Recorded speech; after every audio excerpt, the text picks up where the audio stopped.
Hello hi cricket fans, మనందరికీ ఇంకొన్ని నెలల్లో ఒక super fantastic marvellous good news రాబోతోంది. చెప్తే మాత్రం చాలా మంది పిచ్చ హ్యాపీ ఫీల్ అవుతారు.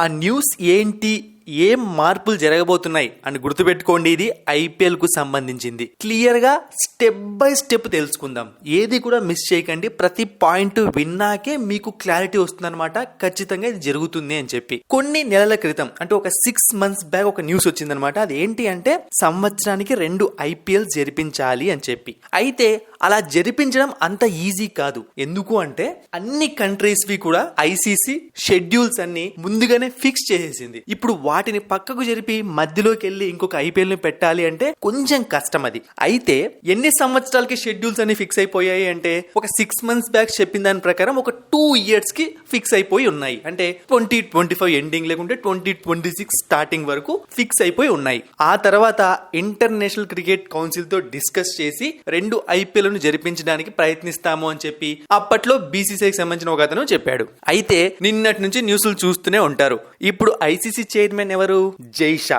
December 1st నుంచి తను బాధ్యతలు తీసుకోబోతున్నాడు. సో ఇక నెక్స్ట్ మనకు 2 IPL జరగడం అన్నది పెద్ద కష్టమైన పనే కాదు. అంటే ఇక ఆ బోర్డు నుంచి ప్రాబ్లం ఉంటుంది, ఈ బోర్డు నుంచి ప్రాబ్లం ఉంటుంది. ఇలాంటివి ఏమీ కూడా మనం టెన్షన్ పడాల్సిన పని లేదు. బీసీసీ చెప్తే ఐసీసీ ఖచ్చితంగా చేస్తుంది. కానీ ఐసీసీ హెడ్డే మనవాడు ఉంటే ఇక మనకు ఏ ప్రాబ్లం ఉండదు అనమాట.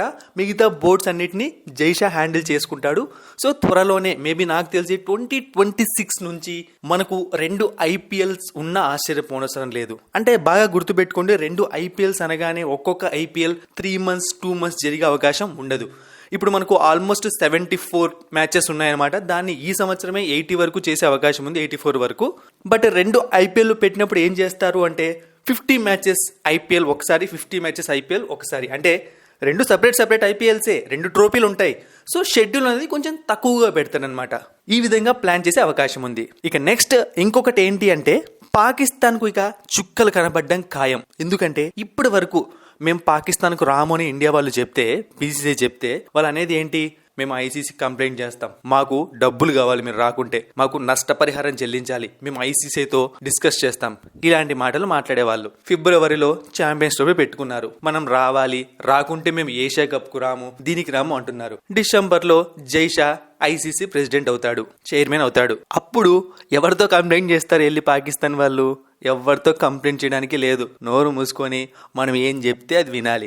అయితే ఇక్కడ మనం ఏదో డామినేషన్ చూపించట్లేదు, లేకుంటే వాళ్ళకి అన్యాయం చేయట్లేదు. వాళ్ళ కంట్రీకి వెళ్తే మన ప్లేయర్స్ కు సేఫ్టీ లేదన్న విషయం మనకు క్లియర్ గా తెలుసు. ఇంతకు ముందు దాడులు జరిగాయి, ఒక టీం పైన బాంబ్ అటాక్ జరిగింది. మరి అలాంటి టైంలో మనం రిస్క్ చేయలేం.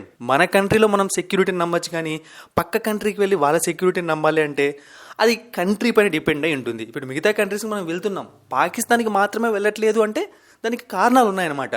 సో ఇదేమీ అన్యాయం కాదు. ఇప్పటి నుంచి ఇక పాకిస్తాన్ క్రికెట్ బోర్డు పెద్ద డైలాగులు కొట్టలేదు. ఇప్పటి నుంచి కొడితే ఒక డైలాగ్ కొడుతుంది అనమాట.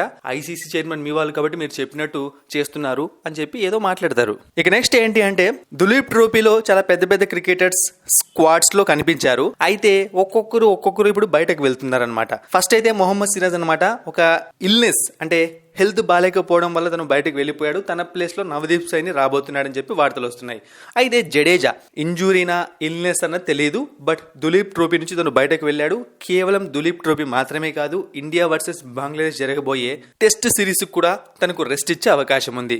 ఇక ఆ తర్వాత ఉమ్రాన్ మాలిక్ ని కూడా దులీప్ ట్రోఫీ నుంచి రిలీజ్ చేశారు.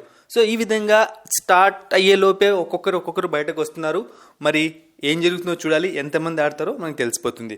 ఇక నెక్స్ట్ ఈ మధ్యనే శిఖర్ ధవన్ రిటైర్మెంట్ ప్రకటించాక లెజెండ్స్ క్రికెట్ లీగ్ లో ఆడదని చెప్పి ప్రకటించాడు. ఇక మళ్ళీ దినేష్ కార్తిక్ నేను కూడా లెజెండ్స్ క్రికెట్ లీగ్ లో ఆడతానని చెప్పి ప్రకటించాడు అనమాట. సో లెజెండ్స్ క్రికెట్ లీగ్ అన్నది ఫ్యూచర్ లో చాలా పెద్దగా అయ్యే ఛాన్స్ ఉంది. అంటే ఎక్కువ మంది చూడడానికి ఇష్టపడే ఛాన్స్ ఉందన్నమాట. ప్రెసెంట్ అయితే మనం చూసుకున్నామంటే లెజెండ్ క్రికెట్ లీగ్ లో చాలా ఓల్డ్ క్రికెటర్స్ ఉన్నారనమాట. సో వాళ్ళ ప్లేస్ లో మనకు బాగా కొంచెం పాపులర్ అయిన ప్లేయర్స్ వెళ్ళి ఆడడం మొదలు పెడితే ఇంకా ఎక్కువ క్రేజ్ వచ్చే అవకాశం ఉంది. ఇక next Indian women's T20 squad అనేది బీసీసీఐ నిన్న రిలీజ్ చేసింది. మన వాళ్ళు ఇక ఈ ఇయర్ T20 వరల్డ్ కప్ కోసం ప్రయత్నిస్తారు. ఇక తర్వాత నెక్స్ట్ ఇంకొక చిన్న న్యూస్ ఏంటి అంటే ఈ రోజు Lucknow Super Giants owner Sanjiv Goenka ఒక ప్రెస్ మీట్ ని అనౌన్స్ చేశాడు. సో ఆ ప్రెస్ మీట్ దేని గురించి అని చెప్పి అందరూ చాలా ఆసక్తికరంగా ఎదురు చూస్తున్నారు. అంటే కెప్టెన్సీ చేంజా లేకుంటే మెంటర్ చేంజ్ గురించి చెప్తారా, కేఎల్ రాహుల్ని వదిలిపెట్టాలనుకుంటున్నారా, ఇలాంటి వివరాలపైన మనకు క్లారిటీ వచ్చే అవకాశం ఉంది. మరిన్ని ఇంట్రెస్టింగ్ వీడియోస్ కోసం సబ్స్క్రైబ్ చేయడం మర్చిపోకండి.